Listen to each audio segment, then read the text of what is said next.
وصیت کر گیا ہے مالک کہ میری جائیداد آدھی ایک نوکر کو، جو آدھی بچے وہ دوسرے کو، اور ساتھ رشتہ میری بیٹی کا، اور تیسرے کو قتل کر دیا، اور نام کسی کا نہیں بتا۔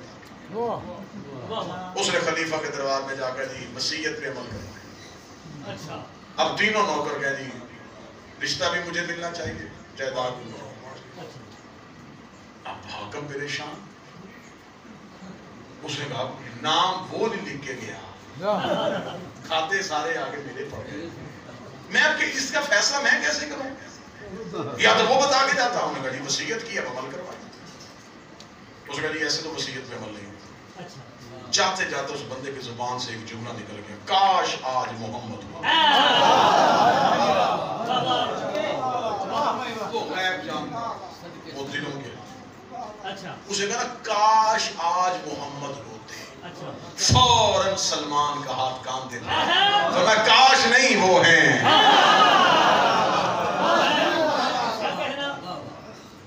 کہاں ہیں؟ فرما بھائی ہے ان کا، امام ہے ابو طالب کا بیٹا، داماد ہے، چلا علی سے جا کے پوچھے۔ امیر المومنین کے دربار کے باہر آگے سلمان نے کہا یا علی، حاکم کی وصیت پہ عمل کر۔ علی کی آواز ہے ایک ایک کو اندر بھیج۔ اب دیکھنا وصیت پہ عمل کیسے۔ پہلا نوکر اندر آیا، ہاں بھائی تو اس کا نوکر ہے؟ جی نوکر۔ تیرا دعویٰ کیا ہے؟ جی میرے لیے اس نے آدھی جائیداد اور رشتہ لکھا۔ اللہ فرمایا بے شک ملنی تو چاہیے تھی تجھے، لیکن کیسا بدبخت تھا، ایسی وصیت لکھے گیا کہ اس میں کسی کا نام بھی نہیں لکھے گیا۔ زندہ ہوتا تو میں اسے قتل کر دیتا، یہ پکڑ تلوار، قبر کھود اس کی، قتل کر اسے، قبر سے نکال کے ایک بار پھر سے مار۔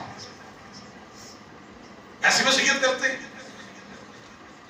نوکر اٹھا، علی کی تلوار اٹھ گئی، آدھے رستے سے گیا، واپس آیا، تلوار رکھی، نہیں آئے، وہ مالی تھا میرا، میں نے اس کا نام کھایا، مجھے یہ نہیں ہوگا۔ علی کی فرمائی، آواز آئی، دروازے سے نکل باہر آئے، سلمان دوسرے کو پکڑ تلوار، قبر کھود اس کی، میت نکال کے لے کے آ اس کے۔ ایسی وصیت اس نے کیوں کی؟ وہیں پہ کھڑے کھڑے اس نے کہا یا علی، نہ مجھے دولت چاہیے، نہ رشتہ چاہیے، میں نے وفا کرنی ہے اس کے ساتھ، میں تو قبر نہیں کھودا۔ فرما باہر جا کے بیٹھ، سلمان تیسرے کو بھیج۔ تیسرا اندر آیا، فرما پکڑ تلوار، اس کی قبر کھود۔ اس نے فوراً علی سے تلوار لی، بھاگا قبرستان کی طرف۔ علی کی بات ہے سلمان اس کے پیچھے جا، جب قبر کھودنے لگے اسے گرفتار کر لیا، جو ہی قبر کھودنے لگا علی نے گرفتار کروایا۔ علی کی بارگاہ میں تینوں کو لایا گیا۔ علی فرمایا جس نے بالکل انکار کیا تھا اسے آدھی جائیداد دو، بیٹی کا رشتہ ہو، جو آتے رستے سے واپس آیا تھا اسے آدھی جائیداد دو، جو قبر تک پہنچ گیا تھا اسے قتل کر دو۔ یا علی نام تو لیے نہیں، فیصلہ کیسے ہو گیا؟ فرمایا میں نے ان کی رگوں میں وفا ڈھونڈ لی ہے۔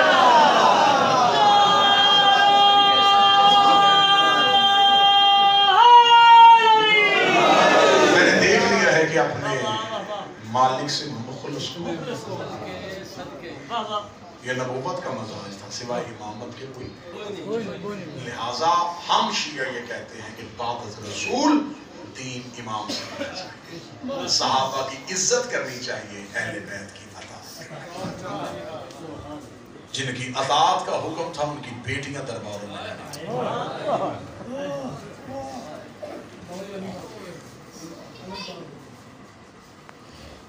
جتنے میرے سنی بھائی بیٹھے ہو، ہمارا سوال صرف اتنا ہے کہ جن کی عزت کا حکم تھا،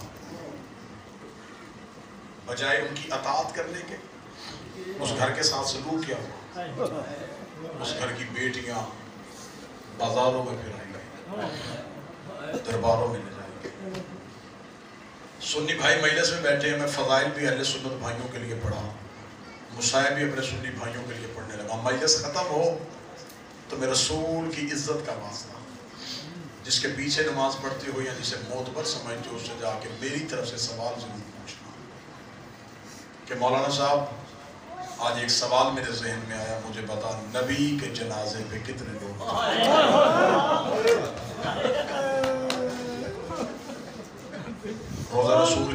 چومنے کی خواہش تو رکھتے ہو؟ مدینے کی گلیوں کی مٹی اٹھا کے آنکھوں میں ڈالنے کی جستجو تو ہے تمہاری؟ کبھی پوچھو رسول کے جنازے پہ کتنے لوگ؟ آخری جو حج ہے حجۃ الوداع، اس میں 1.25 لاکھ بندہ تھا، اور سنی کتابوں میں لکھا ہے 9، 11 یا 13 بندے رسول کے جنازے پہ۔ جب تم جا کے پوچھو گے کہ اتنے کم لوگ کیوں تھے، تم فوراً کہے گا کہ شیعوں کی مجلس میں گیا تھا، یہ شیعہ ذاکر گھر نبیوں کا جنازہ نہیں ہوتا۔ چل اس کی یہ بات مان لینا، وہیں بیٹھے بیٹھے دوسرا سوال کرنا، اگر نبیوں کا جنازہ نہیں ہوتا، چند دن بعد اس نبی کے گھر سے ایک دوسرا جنازہ اٹھا، وہ اس کی بیٹی کا جنازہ تھا، پتہ زہرا کے جنازے میں تھے۔ یہ سوال کرنا تو تمہارا حق بنتا ہے، تم نے قیامت والے دن جواب نبی کو دینا ہے۔ کتنے لوگوں نے بطول کا جنازہ پڑھا؟ چل مان گیا میں 4 بیٹیاں تھیں، ہم شیعہ ایک کہتے تم 4 کہتے، ہم 4 مانتے ہیں۔ اگر 4 بیٹیاں تھیں، زخمی ایک کیوں؟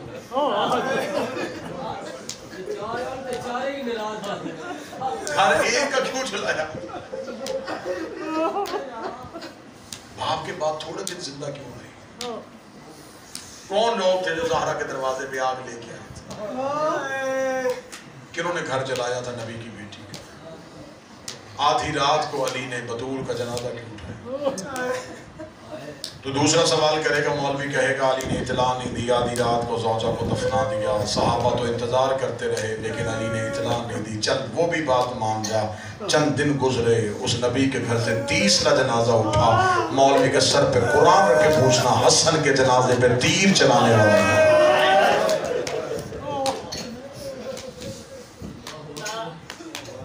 مسافر لوگ ہیں، ہم سفر میں رہتے ہیں، زندگی سفر میں ہے، سفر میں جا رہے ہوتے ہیں، سامنے سے جنازہ آ رہا، نہیں پتا ہوتا کس کا، گاڑی سائڈ پہ لگاتے ہیں، احترام اور گاڑی سے اتر کے کھڑے، یہ حکم رسول ہے، جنازے کا احترام ہے۔ نہیں پوچھتے ہم کہ شیعہ کا ہے، سنی کا ہے، مرد کا ہے، عورت کا ہے۔ اور میرا سنی بھائیوں مجھے بول کے بتاؤ، لوگ جنازوں کا استقبال کرتے ہیں یا جنازوں پہ تیر مارتے ہیں؟ محمد کے بیٹے کا جنازہ مدینے کے بازار میں آیا، 70 تیر حسن کے جنازے پہ لگے، بہن دروازے پہ کھڑی ہو کے کہتی رہی، بابا تو کہتا تھا حسن میرا امیر بیٹا ہے، حسین میرا غریب بیٹا ہے، ایک بار قبر سے نکل اپنے امیر کا جنازہ دیکھ، پھر مجھے بتا تیرا امیر ایسا ہے تو تیرا غریب کیسا؟ نبی کے جنازے پہ 9، 11 یا 13 لوگ، بطول کے جنازے پہ 7 لوگ، حسن کے جنازے پہ 3۔ سنتے ہو ظلم امت کے۔ پھر جب حسن کے جنازے پہ تیر لگ گئے تھے، مدینے میں یہودیوں کے گھر نہیں تھے، عیسائی نہیں رہتے تھے، مسلمانوں نے تیر مارا۔ ہم شیعوں کو کافر کہنا آسان ہے، حقیقتیں نگلنا بڑا مشکل ہے۔ پوچھو جا کے وہ کون مسلمان تھے جنہوں نے محمد کے بیٹے کا جنازہ دیا؟ 3 جنازے میں نے پڑھ دیے، ماتمی ہیں، عزادار ہیں، مسائل محمد سے سنتے ہیں۔ 4تھی سطر پہ مجھے جناب سیدہ کی یہیں پہ دعا چاہیے۔ 3 جنازے مسلمانوں نے جیسے جیسے سلوک کیا میں نے سنا دیا۔ 4تھا جنازہ ایسا تھا نہ کسی نے پڑھا نہ کسی نے اٹھایا، 3 دن بغیر کفن کے محمد کے بیٹے کی لاش چلی۔ تیسرے جنازے پہ تو میں سوال ہی نہیں کروں گا کہ کتنے لوگ ہیں، 3 دن بے گورو کفن۔ اللہ نہ کرے، اللہ نہ کرے، اللہ نہ کرے خاکم بدہن، یہاں بستی سے گزرتے ہوئے کوئی مسافر اللہ نہ کرے مر جائے، پہلے لوگ کہتے پتہ کرواؤ کہاں، کوئی پتہ نہیں چل رہا جی، کوئی جیب میں شناختی کارڈ نہیں ہے، ساتھ والے گاؤں میں اعلان کروائے، کہیں سے پتہ نہیں چل رہا، تو کیا کہتے ہیں بندے میت پڑی رہے؟ کہتے جی مسجد میں اعلان کرواؤ کہ ایک لاوارث میت ہوئی، کسی کے گھر سے 4 پائی آتی ہے، کوئی کہتا جی کفن میں دے دیتا ہوں، کوئی کہتا جنازے کا اہتمام میں کر لیتا ہوں۔ کوئی کہتا ہے کل ختم میں دلوا دوں گا، اللہ جانے بیٹیوں کا باپ ہوگا، بہنوں کا بھائی ہوگا، چل ہمارے نصیب میں یہ آئی گیا ہے تو پھر ہمیں تو پھر فرق کرنا چاہیے، رکھ میرے سر پہ قرآن، لوگ لاوارثوں کے جنازے دفنا دیتے ہیں، میں اگلی صدر پڑھوں گا، شیعہ تو برداشت نہیں کریں گے، سنی کا مجھے پتہ نہیں ہے، 11 محرم کو سبھی 3 بہنیں بھائی کی لاش کے قریب سے ہاتھوں میں رسیاں پہن کے ایسے گزر گئی ہیں، چند قدم پہ جا کے زینب رو کے کہتی ہے حسین کبھی کوئی لاوارث کی لاش سے ایسے نہیں گزرا جیسے تیری لاش سے تیری بہن گزر گئی ہے، حسین میں ایک بار تجھے ملنا چاہتی ہوں، حسین مجھے اپنا چہرہ دکھا، ٹوٹے ہوئے پتھر اور تیروں کے ڈھیر کے نیچے سے آواز آئی علیہ علیہ یا بنت محمد، محمد کی بیٹی اترا تیرا حسین یہاں ہے، کوئی سید بیٹھا مجھے معاف کر دینا، علی کی بیٹی نے اونٹ کے رکنے کا انتظار نہیں کیا، بی بی اونٹ سے ایسے گری جیسے گھوڑے سے غازی گرا تھا، کوہنیوں کے ساتھ چلتی چلتی اس ڈھیر پہ آئی، ہاتھ کھلے ہوتے تو ہاتھوں سے پتھر ہٹاتی، ہاتھ علی کی بیٹی کے بدے ہوئے تھے، کوہنیوں کے ساتھ پتھر ہٹائے، حسین کی لاش پہ نظر پڑی، زینب طرف کے ہٹی، لوگ کہتی اینا اینا راس الحسین، حسین تیرا سر کہاں گیا؟ کٹی ہوئی رگوں سے آواز آئی میرے سر کا نہ پوچھ، مجھے بتا این الردا، تیرا برقع کہاں گیا، تیری چادر کس نے